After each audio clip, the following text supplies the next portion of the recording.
વિદ્યાર્થી મિત્રો, આજે આપણે સ્ટાર ડેલ્ટા જે કનેક્શન છે એનું પહેલું કનેક્શન થ્રી ફેઝ ટ્રાન્સફોર્મર માટેનું YD1 સમજવાના છે. આપણને ખ્યાલ છે કે પહેલો લેટર હંમેશા કેપિટલમાં લખાય અને એ HV વાઇન્ડિંગ દેખાડે, સેકન્ડ લેટર LV વાઇન્ડિંગ દેખાડે અને પાછળ જે નંબર આપ્યો છે એ ઘડિયાળમાં કાંટાની પોઝિશન શો કરે અને એના ઉપરથી આપણે કેટલા ડિગ્રીનું ડિસ્પ્લેસમેન્ટ થશે કોની વચ્ચે, સેકન્ડરી અને પ્રાઇમરીની વચ્ચે, એ આપણને ખબર પડે. વાય આપણે મિનિટ કાંટાથી દેખાડીએ છીએ, ડેલ્ટા આપણે કલાક કાંટાથી. એટલે ક્યાં આવશે કલાક કાંટો, ક્યાં આવશે તો પાછળ જે નંબર લખ્યો હોય ત્યાં, એટલે કે 1 વાગે. તો અહીંયા 1 વાગ્યાની પોઝિશન ઉપર 12 અને 1 ની વચ્ચે 1 કલાકનો ડિફરન્સ આવે. ટોટલ 360 ડિગ્રી છે, 12 કલાક છે, એટલે 1 કલાક બરાબર કેટલું આવે, 30 ડિગ્રીનો ડિફરન્સ આવે.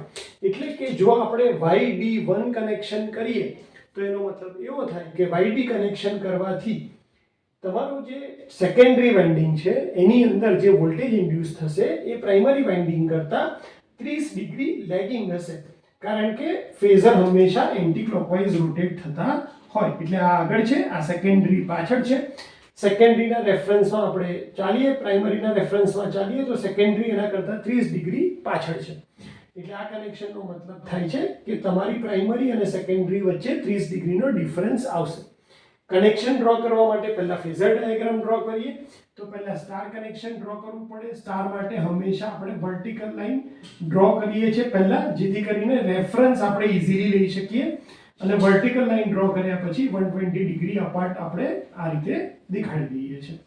એટલે આ થશે તમારું A1, અહીંયા થશે B1 અને અહીંયા થશે C1. નામ આપણે કેવા આપવાના છે, ક્લોકવાઇઝ આપવાના છે. અને અહીંયા જે એરો છે ઇન્ડિકેટ કરે છે કે તમારા ઇનપુટ ટર્મિનલ છે. એટલે પ્રાઇમરીનું ઇનપુટ આપણે ક્યાંથી આપવાના છે, A1, B1 અને C1 માંથી.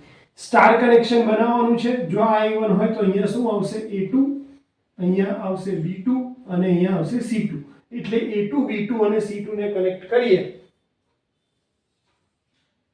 અને એમાંથી તમે અહીંયા ન્યુટ્રલ લઈ લો એટલે આ તમારું પ્રાઇમરી સાઈડનું સ્ટારનું વાઇન્ડિંગ કમ્પ્લીટ થઈ ગયું. HV વાઇન્ડિંગનું સ્ટાર જે છે કમ્પ્લીટ થઈ ગયો. હવે આપણે શું ડ્રો કરવાનું છે, ડેલ્ટા. કઈ રીતે ડ્રો કરવાનો છે, જેથી કરીને શું આવે તો કે પ્રાઇમરી અને સેકન્ડરી વચ્ચે ફેઝ ડિસ્પ્લેસમેન્ટ કેટલું આવે, 30 ડિગ્રીનું. 30 ડિગ્રીનું આવશે એનો મતલબ શું થયો કે મારે આ જે રેફરન્સ છે એને 30 ડિગ્રી ઉપર નમાવવાનું છે. એટલે હું આને જસ્ટ આવી રીતે કરીશ અને આની મદદથી હવે હું શું કરું છું, ડેલ્ટા ડ્રો કરું છું. તો ડેલ્ટા કઈ રીતે ડ્રો કરીશ, આને રેફરન્સમાં રાખીને ડેલ્ટા ડ્રો કર્યો. એટલે આ થયું મારું ફેઝ કનેક્શન માટે અને સેકન્ડરી માટે આ ડેલ્ટા કનેક્શન થયું. હવે આપણે નામ આપવાના છે.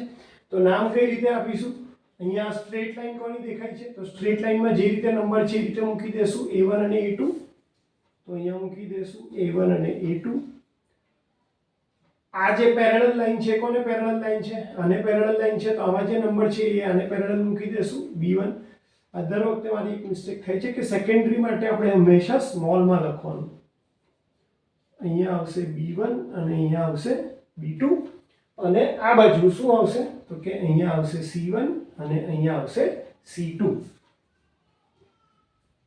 આ રીતે જો આપણે કનેક્શન કરીએ તો આપણું ડેલ્ટા બની જશે. આપણને ખ્યાલ છે કે ભાઈ આપણે ઇનપુટ જે સેકન્ડરીમાં આઉટપુટ જે લેવાનું છે એ પ્રાઇમરી ટર્મ પરથી લેવાનું છે. એટલે કે A1, B1 અને C1 ઉપરથી.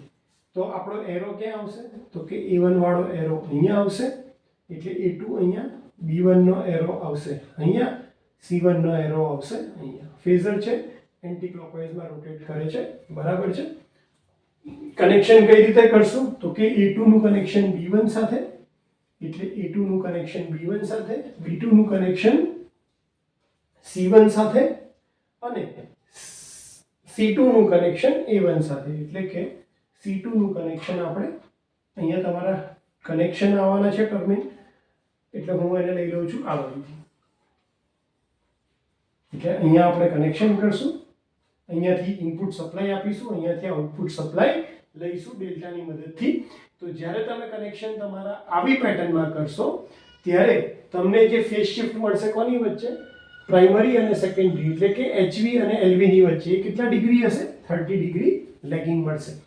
તો હોપ કે તમને આ YD1 નું જે કનેક્શન હશે એ ખ્યાલ આવી ગયો હશે, કઈ રીતે ફેઝર ડાયાગ્રામ ઉપરથી કનેક્શન ડાયાગ્રામ ડ્રો કરવાનો એનો ખ્યાલ આવી ગયો હશે. Thank you so much.